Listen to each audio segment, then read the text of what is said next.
Cold Hollow was the kind of town that seemed safe from the world's noise.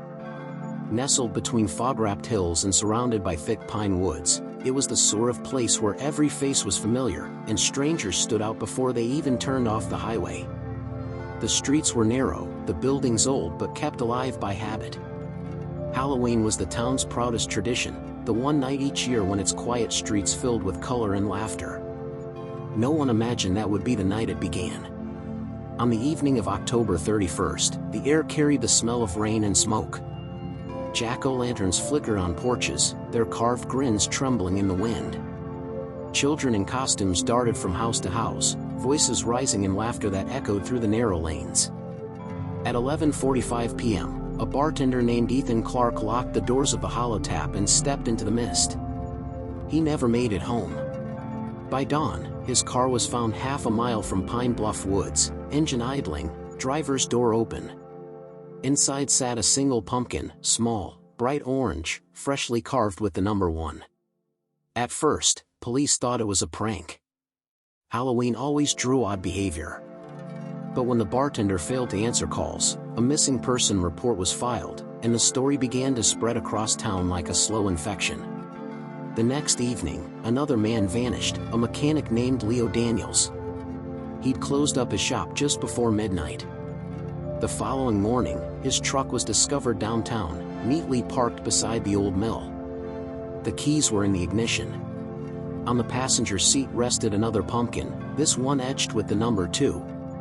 By the third disappearance, people stopped joking about pranks. The laughter that had carried through the streets just days before turned to whispers.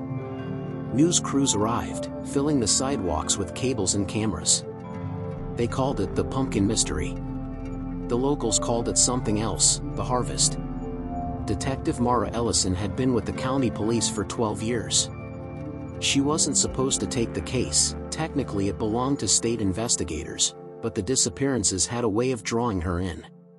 She'd grown up here. Cold Hollow was home.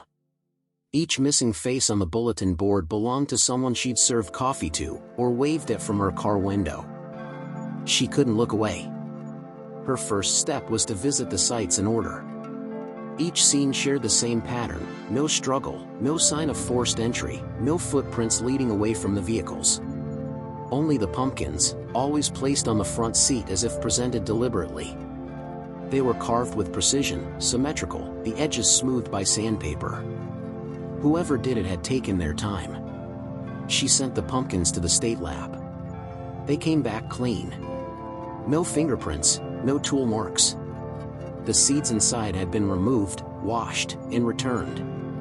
A faint residue of varnish covered the outer skin, sealing it from decay. It was almost ceremonial. The town's fear deepened when the first body was found. A hunter discovered it 2 miles from Pine Bluff Creek, arranged carefully in a circle of stones.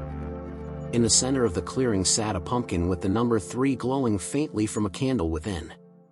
Reporters swarmed. Television vans filled Main Street. Cold Hollow was no longer a quiet town, it had become a headline. The residents locked their doors and left porch lights burning through the night. Some began to speak of an old local legend, a reaper who came every generation, leaving pumpkins as warnings. No one truly believed it, but the story gave their fear a shape. Detective Ellison didn't believe in legends. She believed in evidence. But in the absence of logic, myth was all the town had. Stay locked in for Part 2 of The Harvester, Chapter 1, The Disappearing. Like, share and subscribe for more.